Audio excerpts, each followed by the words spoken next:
उत्पत्ति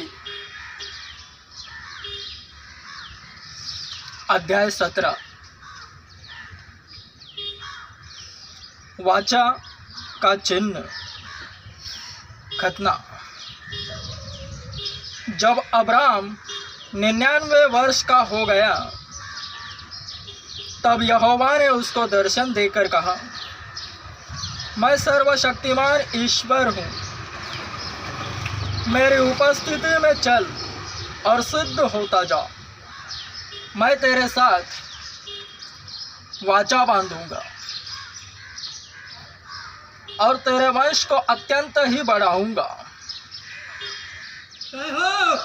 तब अब्राम मुंह के बल गिरा और परमेश्वर उससे यूं बातें करता गया, देख, मेरी वाचा तेरे साथ बंधी रहेगी,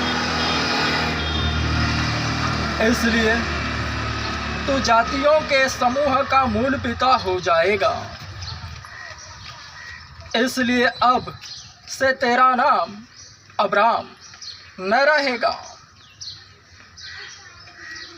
अब्राम अर्थात उन्नत पिता, परंतु तेरा नाम अब्राहम होगा, क्योंकि मैंने तुझे जातियों के समूह का मूल पिता ठहरा दिया है। मैं तुझे अत्यंत फलवंत करूंगा और तुझको जाति जाति का मूल बना दूंगा और तेरे वंश में राजा उत्पन्न होंगे।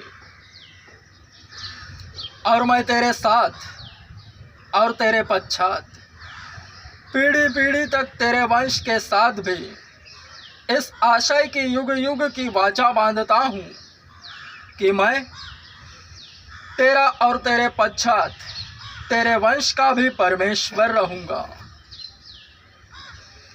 और मैं तुझको और तेरे पश्चात तेरे वंश को भी यह सारा कनान देश जिसमें तू परदेशी होकर रहता है इस रीति से दूंगा कि वह युग युग उनकी निज भूमि रहेगी और मैं उनका परमेश्वर रहूंगा। फिर परमेश्वर ने अब्राहम से कहा, तू भी मेरे साथ बांधी हुई वाचा का पालन करना, तू और तेरे पश्चात तेरा वंश भी अपनी अपनी पीढ़ी में उसका पालन करे। मैं तेरे साथ बांधी हुई वाचा जिसका पालन तुझे और तेरे पश्चात तेरे वंश को करना पड़ेगा वह यह है, तुम में से एक एक पुरुष का खतना हो।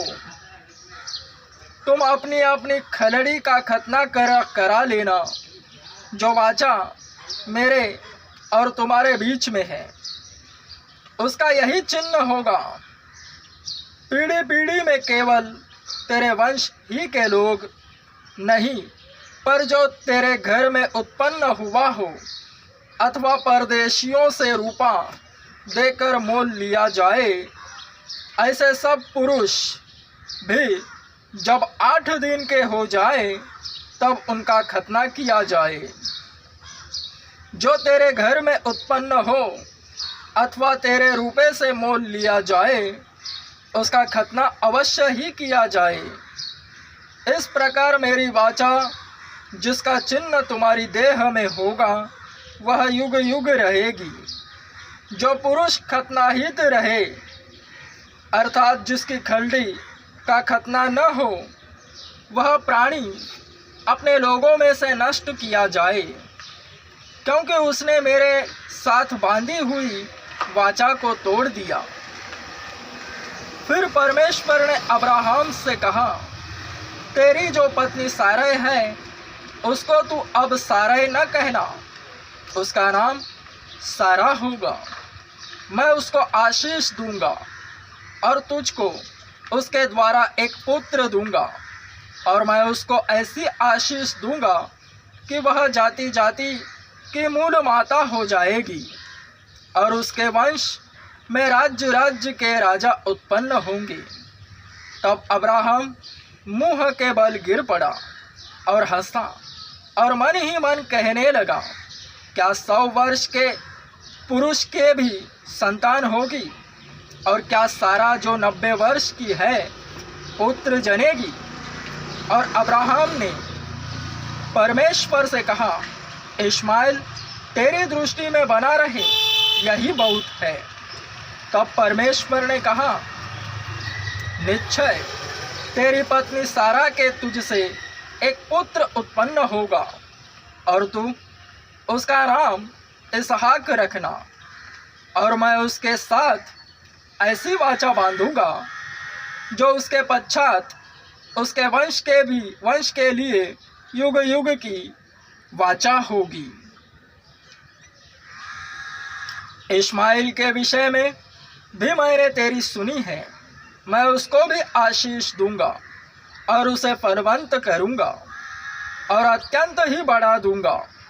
उससे 12 प्रधान उत्पन्न होंगे और मैं उससे एक बड़ी जाति बनाऊंगा, परंतु मैं अपनी वाचा इसहाक ही के साथ बांधूंगा, जो सारा से अगले वर्ष के इसी नियुक्त समय में उत्पन्न होगा। तब परमेश्वर ने अब्राहम से बातें करनी बंद की और उसके पास से ऊपर चढ़ गया। तब अब्राहम ने अपने पुत्र इश्माएल को लिया और उसके घर में जितने उत्पन्न हुए थे और जितने उसके रुपये से मोल लिए गए थे, अर्थात उसके घर में जितने पुरुष थे, उन सबों को लेके उसी दिन परमेश्वर के वचन के अनुसार उनकी खलड़ी का खतना किया। जब अब्राहम की खलड़ी का खतना हुआ तब वह 99 वर्ष का था, और जब उसके पुत्र इश्माएल की खलड़ी का खतना हुआ तब वह 13 वर्ष का था।